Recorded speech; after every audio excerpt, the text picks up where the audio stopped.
Iran युद्ध में America को लगा है बड़ा झटका। अमेरिकी अधिकारियों के हवाले से बहुत बड़ी खबर सामने आई है। अमेरिकी ड्रोन रणनीति पर पहले से ज्यादा दबाव है। अब तक 45 अमेरिकी MQ-9 रिपर ड्रोन तबाह हो चुके हैं और ये अमेरिका के महंगे और शक्तिशाली ड्रोन हैं जो ध्वस्त हुए हैं।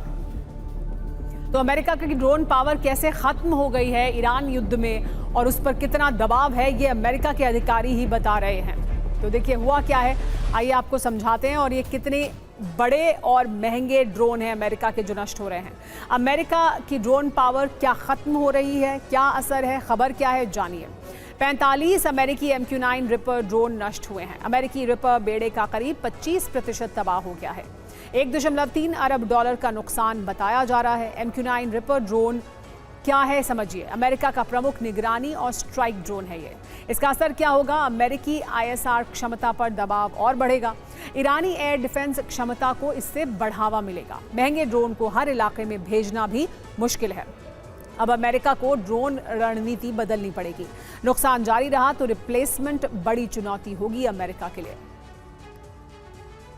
लेकिन हूती के बढ़ते खतरे के बीच दुनिया के सबसे बड़े तेल सप्लायर सऊदी अरब ने एक ऐसा कदम उठाया है जिसने ग्लोबल बाजार में हलचल मचा दी है। यमन के हूती विद्रोहियों के लगातार मिसाइल और ड्रोन हमलों से बचने के लिए लाल सागर में सऊदी के विशाल तेल टैंकरों ने अपने ट्रैकिंग सिग्नल बंद कर दिए हैं और डार्क बॉयज मोड में चले गए हैं।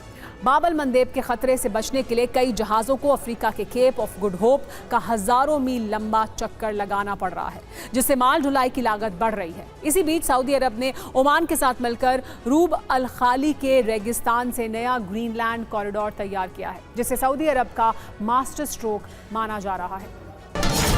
इसके साथ ही लाल सागर के किनारे यमन के माखा पर भी हमले किए जा रहे हैं, क्योंकि यहां सऊदी के समर्थन से यमन सरकार पोर्ट बना रही है। यहां सऊदी का सैन्य ठिकाना भी है। हूती विद्रोहियों ने 20 जुलाई को सऊदी अरब के खिलाफ समुद्री नाकाबंदी का ऐलान किया था। इसके बाद सऊदी से जुड़े जहाजों और तेल फैसिलिटी को लगातार निशाना बनाया जा रहा है। जिजान में अरामको की फैसिलिटी पर ड्रोन हमला हो चुका है। यानबू की तेल फैसिलिटी पर भी हूती का हमला हो चुका है। यानी हूती की रणनीति में समुद्र और तट दोनों मोर्चों पर हमले शामिल हैं। इसलिए अब कई टैंकर AIS ट्रैकिंग बंद करके चल रहे हैं ताकि उनकी लोकेशन सार्वजनिक ना हो। इसे डार्क शिपिंग कहा जा रहा है। हूती विद्रोहियों के बढ़ते खतरे को देखते हुए सऊदी के VLCC बेड़े के एक बड़े हिस्से ने लाल सागर और स्वेज नहर का रास्ता ही छोड़ दिया है।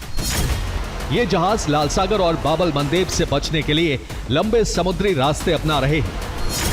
कुछ जहाज अफ्रीका के दक्षिणी छोर यानी केप ऑफ गुड होप का चक्कर लगाकर एशिया की तरफ जा रहे हैं।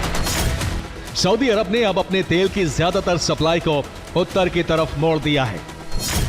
यानबू से निकलने वाला तेल लाल सागर के रास्ते उत्तर की तरफ भेजा जा रहा है।